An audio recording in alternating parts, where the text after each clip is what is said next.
To find out more about the proposed wildlife park, we are here to speak to Macbeth Ncongwane, who's going to explain everything about it. He knows about it, and he's going to clarify some of the things that are posted on social media and other media houses.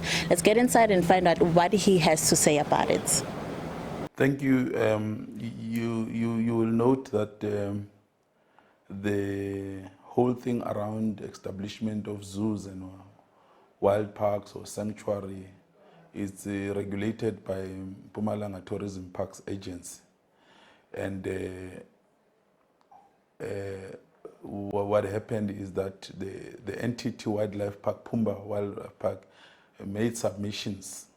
In other words, applied to MTPA to be granted a license to operate a zoo. Now, what happened is this process started maybe end of 2018, 2019, where they submitted all the documents, the plans, and how they want to do it. And it was finally, they received a pre-approval. And after having received the pre-approval, then it went to the final stage where they got a final approval. Now, they were given permits to bring the animals, the wild animals, into the establishment.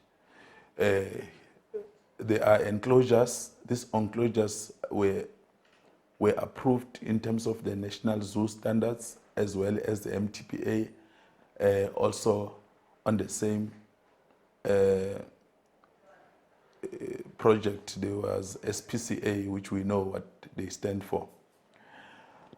So now, after it has been approved, then right groups started cropping up, no zoo ban,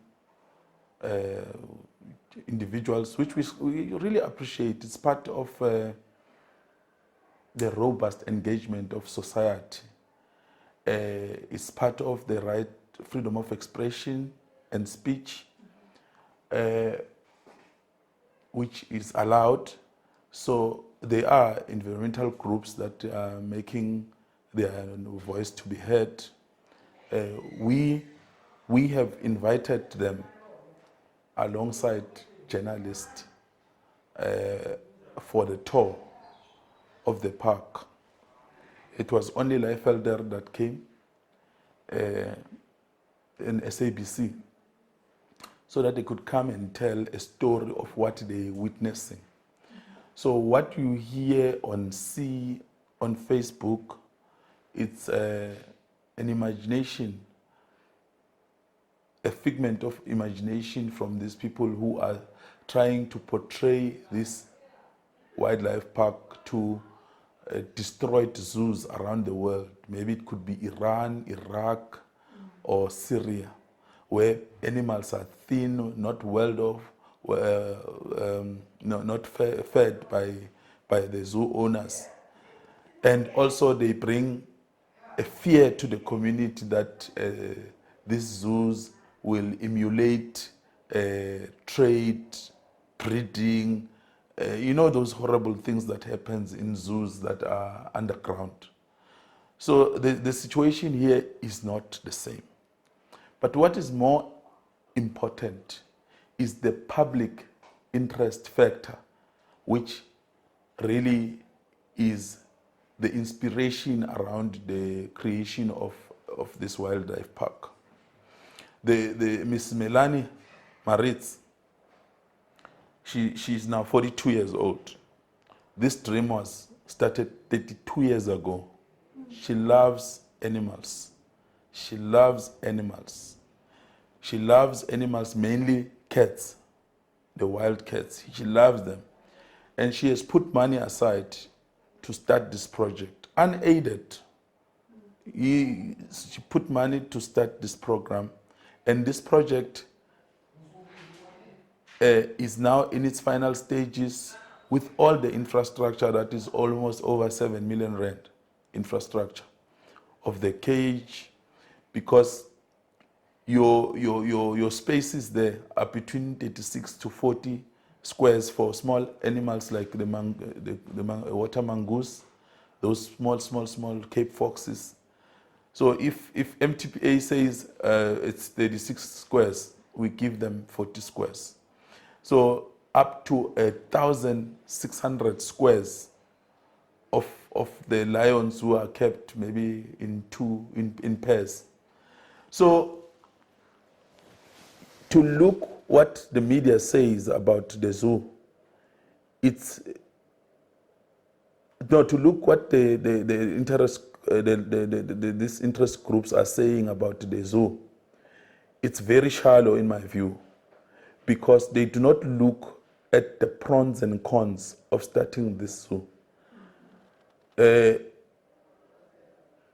Particularly myself, I would say I went to the zoo when I was working. Sorry, not the zoo, the Kruger National Park when I was working. So the question is, why do you start a zoo when the Kruger National Park is a stone throw away? Then the next question could be asked in Shagamarine, why do you have an aquarium when the ocean is just next door, the Shagamarine? That's the question could be asked. But the history has shown us that around the world, all cities have zoos. And in South Africa, fortunately, we've got a vibrant MTPA, we've got vibrant organizations and institutions of government that holds people in a particular area on environment accountable. We have MTPA, we have SPCA. So if there's any way in which these animals are ill-treated, this organization will come in and crack the whip. So here, we have privilege talking. In my view, I say it's privilege. And I could be one of them, because my kids started going to the Kruger when they were toddlers. They are privileged because I can be able to afford to travel to Kruger, first of all. Secondly, I could be able to book for 5 nights and do game drive in the wee hours of the morning and see all the cats, lions, the big 5. Now here we are talking about underprivileged. Underprivileged, they may also include Nelspruit primary kids, Lyre School Nelspruit primary kids, because those people, you can tell that they live beyond, at times, at less than 100 rand a day. Now, people from Matsulu, people from Ganyamazan, people from Gapogwen, surrounding villages, by coming to the zoo, they do 3 things. 1 is educational, 2 is experiential, 3 is entertainment. Whether we like it or not, those 3 things are likely to happen, because a child coming from a village will be told what is a white lion, how did it come about, what does it do, it lives for how long, what does it eat? All those are details with a child from a disadvantaged background from a village who lives at less than 100 rand a day will be able to achieve that by traveling from Matsulu, which is less than 30 rand. I do not know exactly the price of the zoo, but I know without my instructions from client that they will be allowing children from these underprivileged backgrounds to come into the zoo for free, to come and see. But obviously, there is a financial factor on this project. The financial factor is you need to have employees, you must pay them. The animals must eat. There must be lights. All these overheads needs funding. So to charge people to come to the zoo will be the best way to derive some form of an income in order to achieve this goal. Now, when I say this is privilege, it's unfair to say there must be no zoo in Nelspruit when we know that a majority, unfortunately, which are black people, will have to benefit. And it's only you who is keeping a python in your house, who's keeping what is that bird that speaks? In a cage, a parrot. You're keeping it in a cage. You keep birds in a cage somewhere in your house and are not able to fly free. Yet you come to this platform and say, these animals are being caged, this is inhumane. These animals, they've never lived anywhere. They don't know a life in the wild. They were born in captivity. They were fed milk. They were given 10 kgs of meat 2 years later or 1 year later. So which balance are you doing there? Because they never been to the wild. And I mean, across the very same across, there's a chimp Aden. Those that are in enclosures, those animals. There's no noise. Across Mpat Plus, there is a wildlife, whatever. There's also tigers and whatnot. They're in enclosures. There's no noise. Why? When a vibrant city like Mbombela is trying to match the international standards of bringing a zoo, and there'll be this noise. Secondly, they are refusing to come to witness what is, because we are open. We're saying, come and see. And then maybe we can get some ideas from you of what you are. So they're saying, no, the children. This is very similar to a submission that I hate alcohol. Because alcohol, people, I hate alcohol, and therefore I'm not going to go to News Cafe because News Cafe is selling alcohol. This alcohol makes people to drive their cars fast, cause accidents, and they are paraplegics. These paraplegics are living in misery because of this alcohol. So I must now close down the business of News Cafe because it sells alcohol. Am I being fair? No. But we do appreciate their views, and we appreciate the fact that South Africa is a constitutional state. We need this kind of robust engagement on anything. You see, I'll make an example. There's a place called Kraskop Gorge. The very same environmentalists, they opposed to the establishment of that thing. They said it's going to damage the view and the structure of the area of the gorge there, and therefore this thing is not wanted, shouldn't. Today, it won an international award. Today, the very same interest group that are writing on Facebook and Liefeld, commenting lies and misinformation on TV, they are saying one of the partners there, who's fortunately, I'm not dragging his name, but it's key that he knows where we stand. Mr. Opapilane, the key driver of that thing, that was being opposed, they say is now father of tourism. Now, who knows this zoo, what attractions is going to be bringing to the country? We know we don't have jobs in the country. And these are the things. Mpumalanga is largely about conservation, about tourism, about biodiversity. So this zoo is not only for people to come and do educational, it is research. We've partnered with the University of Mpumalanga for this approach on conservation. It's also a biological bank because it keeps animals, that these animals, even around the world, if they want a Siberian tiger and the genes or Bengal tigers, they will come there to make research. Students who are doing nature conservation at this university, they will be given practicals very close by. And another thing that we are doing, we've already done it, rehabilitation. One lion, now it's about 1 year, 4 months. When it was 3 months in the wild, the father hit it with its palm.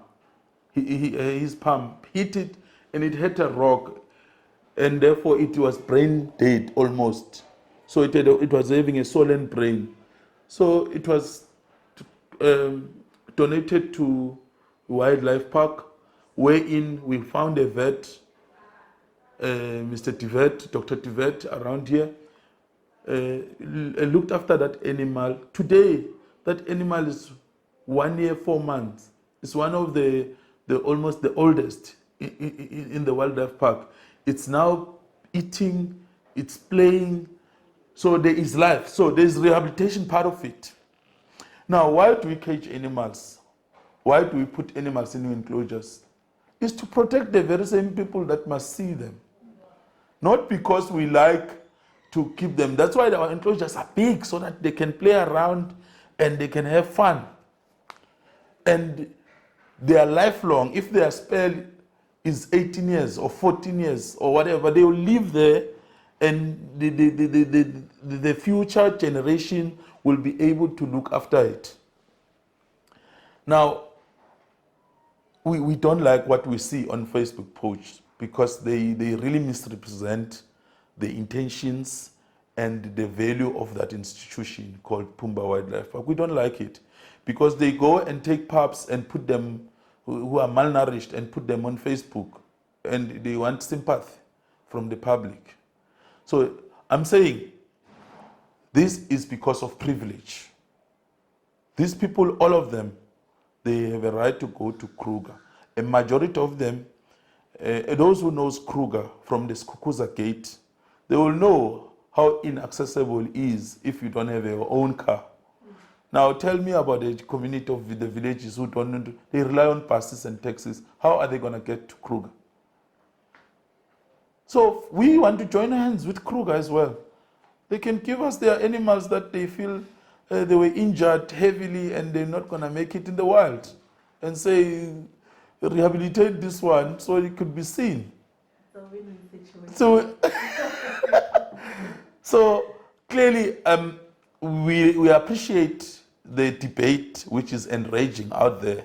We're not going to be against it. We try by all means to say, this is our viewpoint about the place, and they just dismiss that because people feel it's like people who are vegetarians telling people that, why are you killing animals to eat their meat? Don't eat a cow. Exactly. You know? Yeah. Thank you so much for your time. I think the word is out there now. People will know. It's no longer hearsay. This one posted this and this one said this on Facebook. Now we actually know the facts.